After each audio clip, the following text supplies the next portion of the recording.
हरियाणा की हर अपडेट के लिए बेल आइकन दबाएं और सब्सक्राइब करें STV हरियाणा न्यूज। सिरसा के लघु सचिवालय में 2 कर्मचारी कोरोना संक्रमित मिले। इसके बाद SDM कार्यालय को सील कर दिया गया। शुक्रवार को सभी कर्मचारियों के कोरोना टेस्ट करने के लिए सैंपल लिए गए थे।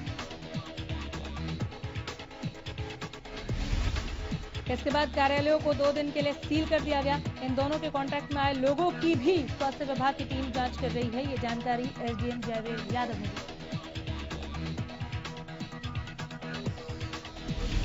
अब कार्यालयों को सैनिटाइज किया जाएगा ताकि कोरोना वायरस संक्रमण का फैलाव न हो। उन्होंने बताया कि इससे पहले SDM कोर्ट का 4th क्लास कर्मचारी और एक क्लर्क भी पॉजिटिव मिले थे।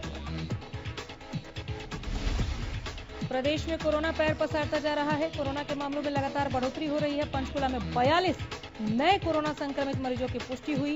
एक व्यक्ति अपनी जान गंवा चुका है। उन्होंने कहा कि कोरोना संक्रमित मरीज दूसरे जिलों और राज्यों के भी हैं। स्वास्थ्य विभाग ने सभी कोरोना संक्रमित मरीजों को आइसोलेशन वार्ड में भर्ती करा दिया है। कल्पना चावला राजकीय मेडिकल कॉलेज में मरीजों और तीमारदारों के साथ किए जा रहे दुर्व्यवहार और लापरवाही की जो तस्वीर सामने आई है, नगर निगम की कार्यप्रणाली पर भी सवाल खड़े हो रहे हैं।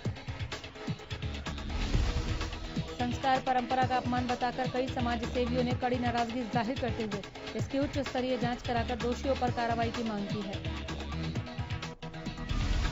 सिरसा के विधायक और हरियाणा लोकहित पार्टी के अध्यक्ष गोपाल कांडा ने देशवासियों को हिंदी दिवस की शुभकामनाएं दी। इस दौरान श्री बाबा तारा कुटिया के मुख्य सेवक गोविंद कांडा ने भी हिंदी दिवस की शुभकामनाएं दी। उन्होंने कहा कि हर साल 14 सितंबर को हिंदी दिवस मनाया जाता है। 14 सितंबर 1949 को संविधान सभा में एक मत से हिंदी को राजभाषा घोषित किया गया था। चंडीगढ़ पहुंचे इनेलो नेता अभय चौटाला ने किसानों के मामले पर सरकार पर निशाना साधा। अभय ने कहा कि पीपली में किसानों के साथ हुए लाठीचार्ज पर सरकार की तरफ से अलग अलग बयान दिए जा रहे हैं। गृह मंत्री कहते हैं कि लाठीचार्ज नहीं हुआ, जबकि मैं खुद एक ऐसे बुजुर्ग से मिलकर आया हूं जिन्हें लाठीचार्ज से गंभीर चोटें आई हैं। सिरसा लघु सचिवालय पर किसानों का धरना जारी है। महम से विधायक बलराज कुंडू ने लघु सचिवालय पहुंचकर प्रदर्शन कर रहे किसानों से मुलाकात की। बलराज कुंडू ने कहा कि किसान इस प्रदेश की नींव है। प्रदेश में आधी से ज्यादा आबादी खेती से जुड़ी है। हरियाणा के मुख्य सचिव केशनी आनंद अरोड़ा ने लोक निर्माण विभाग, स्वास्थ्य विभाग और खाद्य एवं आपूर्ति विभाग समेत कई विभागों के विभागाध्यक्षों के साथ मीटिंग की।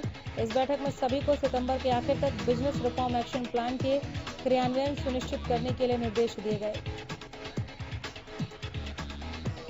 राज्य स्तर पर बिजनेस रिफॉर्म एक्शन पॉइंट का 62% और जिला स्तर पर 52% क्रियान्वयन हो चुका है।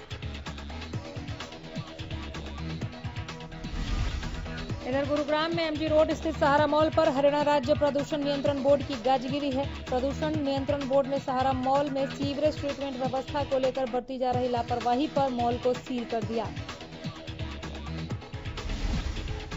जिसके बाद पॉल्यूशन विभाग ने मॉल प्रबंधन पर जुर्माना लगाया था और मॉल प्रबंधन को इस व्यवस्था को बेहतर करने को भी कहा था। इसके बावजूद कोई सुधार नहीं हुआ तो सील कर दिया गया है सहारा मॉल को। फरीदाबाद के सूरजकुंड रोड पर बने गांव खोरी में बड़े पैमाने पर निगम अधिकारियों ने तोड़फोड़ की कार्रवाई को अंजाम दिया। निगम ने यह कार्रवाई सुप्रीम कोर्ट के आदेश पर किया। गौरतलब है कि सरकारी जमीन पर अवैध कब्जे का यह मामला सुप्रीम कोर्ट तक पहुंचा था, जिसे लेकर सुप्रीम कोर्ट ने 16 सितंबर तक जवाब मांगा। उससे पहले ही तोड़फोड़ की यह कार्रवाई हुई है। नौकरी बहाली की मांग को लेकर PTA टीचर्स पिछले 90 दिनों से सिरसा के लघु सचिवालय के बाहर धरने पर बैठे हैं। PTA टीचर्स ने बताया कि ये लोग 17 सितंबर को डिप्टी CM दुष्यंत चौटाला के उचाना स्थित निवास का घेराव करेंगे। CM मनोहर लाल ने उनके प्रतिनिधिमंडल को 1 अक्टूबर को बातचीत के लिए बुलाया है। हमें उम्मीद है कि इस मुलाकात में CM मनोहर लाल की ओर से उन्हें नौकरी बहाली के लिए सकारात्मक रुख दिखेगा। केंद्र सरकार द्वारा लाए गए 3 अध्यादेशों का विरोध कम होने का नाम ही नहीं ले रहा। आढ़तियों और किसानों ने एकजुट होकर सरकार के खिलाफ विरोध जताते हुए मांगे न माने जाने की सूरत में हड़ताल पर जाने का ऐलान किया, जिसके बाद किसानों ने बॉर्डर पर ही केंद्र सरकार और हरियाणा सरकार के खिलाफ विरोध प्रदर्शन किया। कह रहे हैं कि मांगे पूरी नहीं होंगी तो विरोध प्रदर्शन इसी तरह चलता रहेगा। सिरसा के किसान संगठनों ने लघु सचिवालय का घेराव कर अपनी मांगों को लेकर प्रदर्शन किया। पीपली में किसानों पर हुए लाठीचार्ज पर भी किसानों ने अपना गुस्सा जाहिर किया।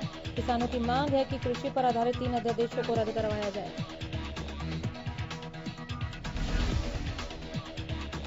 किसानों ने 20 सितंबर को हरियाणा बंद का ऐलान किया है। साथ ही 20 सितंबर को सभी नेशनल हाईवे जाम करने की चेतावनी भी दी है। इधर झज्जर में आड़तियों ने कर्मचारी संगठनों के साथ मिलकर सरकार के खिलाफ जमकर नारेबाजी की। इस दौरान उन्होंने पीपली में हुए किसानों पर लाठीचार्ज को लेकर सीबीआई जांच की मांग की।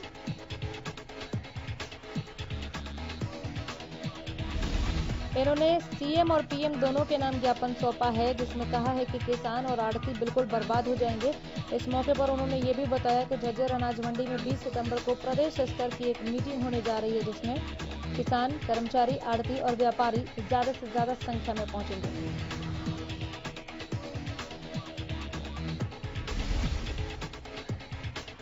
गोहाना के ककाना गांव में 4 दिन पहले बिजली की चोरी पकड़ने गए बिजली कर्मचारियों की ग्रामीणों ने लाठी डंडों से पिटाई की थी।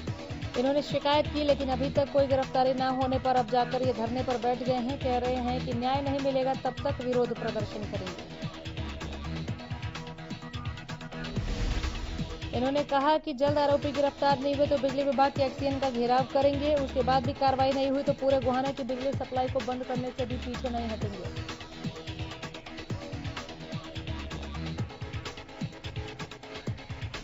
बीते कुछ दिनों से बढ़ते सब्जियों के दामों ने आम लोगों को परेशान कर दिया है। ज्यादातर सब्जियां 2 से 3 गुनी महंगी हो गई हैं। दरअसल देश के कई हिस्सों में हुई भारी बारिश और बाढ़ के हालात के चलते हरी सब्जियों की आवक घटने लगी है। इनकी कीमतों में भारी इजाफा हो गया है। आलू, प्याज, टमाटर समेत तमाम हरी सब्जियों के दाम आसमान चढ़ गए हैं। इसी को लेकर हरियाणा न्यूज ने कैथल सब्जी मंडी का रियलिटी चेक किया, तो इस दौरान उन्होंने बताया कि सरकार ने जो सब्जियों पर टैक्स लगा दिया है, उससे भी सब्जियों के दाम बढ़ रहे हैं। इसी वजह से सब्जियां आम आदमी तक नहीं पहुंच पा रही।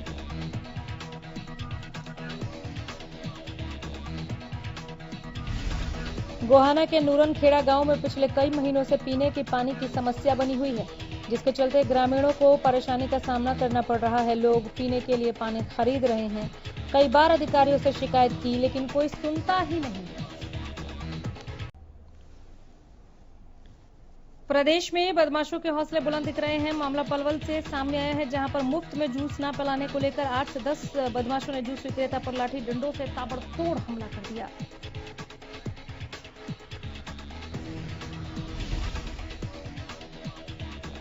कुछ युवक जूस की दुकान में जूस पीते हैं, लेकिन पैसे मांगने पर गाली गलौज करने लगते हैं, धमकाने लगते हैं। उसी दिन आरोपी युवकों ने पैसे भी नहीं दिए और दुकानदार के साथ मारपीट किया। फिलहाल पीड़ित ने आरोपियों के खिलाफ मामला दर्ज कराया है। पानीपत के अशोक विहार कॉलोनी में दुकानदार से हाथापाई का मामला सामने आया है। महिला दुकानदार ने अपनी शिकायत में बताया कि उन्होंने घर में ही कपड़े की दुकान खोली हुई है। करीब 10 से 12 लोग कपड़े लेने आए, कपड़े पसंद किए और बिना पैसे दिए लेकर चलते बने,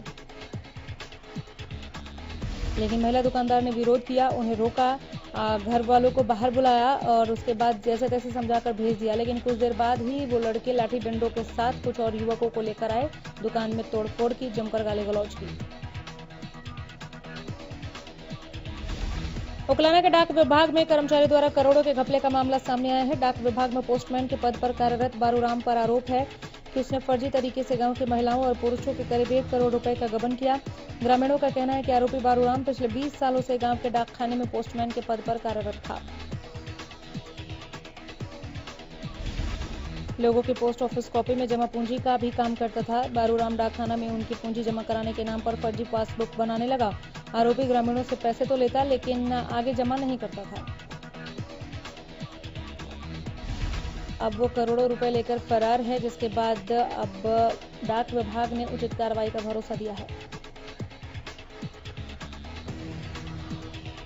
पुलिस ने NH9 पर राहगीरों से लूटपाट करने वाले गिरोह का पर्दाफाश किया है। पुलिस ने 4 युवकों को गिरफ्तार किया है। आरोपियों ने 11 सितंबर को डींग मंडी निवासी राजेंद्र से 12,000 की नकदी और मोबाइल फोन छीना था। प्रदेश में बदमाशों के हौसले बुलंद दिख रहे हैं। पलवल के सौंद गांव में बने सरकारी अस्पताल के गेट पर 4 बाइक सवार बदमाशों ने एक गाड़ी पर दिन दहाड़े गोलियां चला दी। गाड़ी में बैठे 4 युवकों में बाइक सवार 4 युवकों ने गोलियां चलाई, जिसकी खबर पुलिस को दी गई है। एक व्यक्ति घायल हुआ है।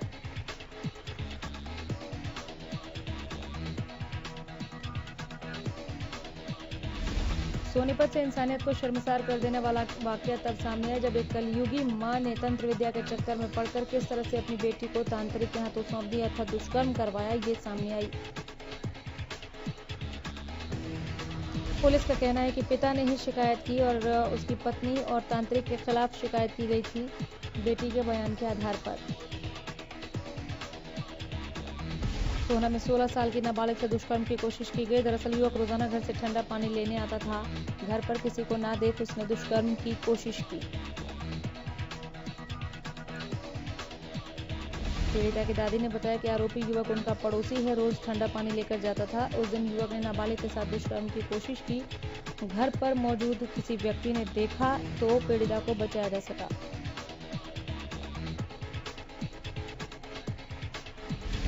पानीपत के रेलवे परिसर में एक शख्स का शव मिलने से सनसनी फैल गई। बता दें कि पुलिस को रेलवे परिसर के बेंच पर शव मिला। रेलवे कर्मचारियों ने बताया कि यहां पहले भी 3 लोगों की हत्या के बाद शव मिले हैं। साथ ही लोगों ने पुलिस प्रशासन से अपील की कि शाम 9 बजे के बाद स्टेशन पर ट्रेन नहीं होती तो यहां लोगों के आने जाने पर रोक लगाई जाए और सीसीटीवी कैमरे भी लगवाए जाए। झज्जर के गांव अच्छेज पहाड़ीपुर की एक महिला की नहर में डूबने से मौत हो गई। सूचना पाकर मौके पर पहुंची पुलिस ने मामला दर्ज कर आगे की कार्रवाई शुरू कर दी। उकलाना के फरीदपुर में एक परिवार पर दुखों का पहाड़ टूट पड़ा। फरीदपुर निवासी अकबर के पिता की मौत के बाद उसके घर पर रिश्तेदारों का आना जाना शुरू हुआ, तो इस बीच अकबर के घर में रखा सिलेंडर फट गया, जिसमें उसके घर का ज्यादातर सामान जलकर राख हो गया। अकबर ने बताया कि उसकी पत्नी रिश्तेदारों के लिए चाय बना रही थी, तभी सिलेंडर फट जाने के चलते पत्नी का चेहरा और हाथ बुरी तरह से झुलस गया।